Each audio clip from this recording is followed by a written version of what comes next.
কি রান্না করছো মা আজকে? দেখ এমন একটা সবজি রান্না করছি, তোর খুব ভালো লাগবে খেতে। যেটা আমি খাই না, তাই তো? খাই না। যেটা আমি পছন্দ করি না, মায়ের প্রিয় কিন্তু আমি পছন্দ করি না, তাই মা বললো দেখ আজকে আমি রান্না করে দিচ্ছি, তো অন্যরকম ভাবে করছি। পছন্দ হতে বাধ্য। ঠিক আছে, করো তাহলে দেখি। সরষের তেল দিলে, তাই তো? সর্ষের তেল দিলাম, আর এখানে লঙ্কা দিচ্ছি একটা, শুকনো লঙ্কা একটু তাতুন। বেশ।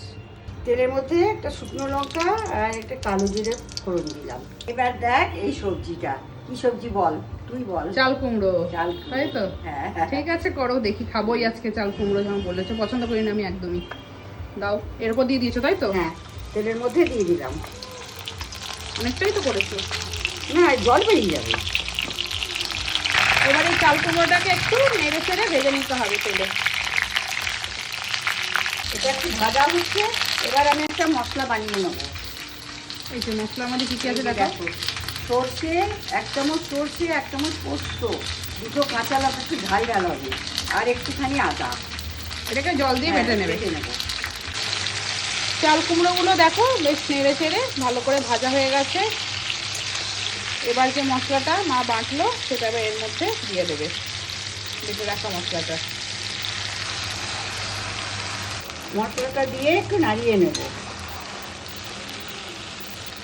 এই চাল কুমড়োতে না আলাদা করে জল লাগে না, এমনি জল বেরিয়ে যায়, জেলে জেলে যেহেতু। এটাতে কোনো জল দেবে না, তাই না, তো? জল লাগবেই না।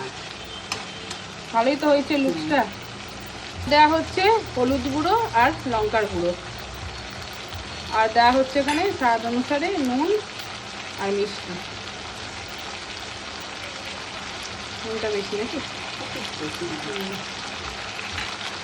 এবার পুরোটাকে ভালো করে মিশিয়ে নেবে। নিরামিষ রান্না, তাই তোমার এটা? নিরামিষ, একদম নিরামিষ। খেতেও দারুণ হয়, দেখবে তোমরা করে। আগে আমি খেয়ে দেখি, লুকস তো দেখে তো আমার দারুণ পছন্দ, এরপর খেয়ে তোমাদের জানাবো। লুকস দেখে খাওয়া খাবি। হ্যাঁ, তাই তো, লুকস ভালো হলেই তখন ভালো লাগে খেতে। এবার একটু এটা সেদ্ধ হয়েছে, এবার একটু চাপা ঢাকা দেবো। চাপা ঢাকা দিয়ে পুরোটাই সেদ্ধ হয়ে যাবে। সেদ্ধ হয়েছে মা? দেখি, একটা গ্যাসটা সিম করা ছিল। বাহ, লুকস তো দারুণ হয়েছে গো। হ্যাঁ, তেল ছাড়া ছাড়া হয়েছে। হ্যাঁ, সেদ্ধ হয়ে গেছে।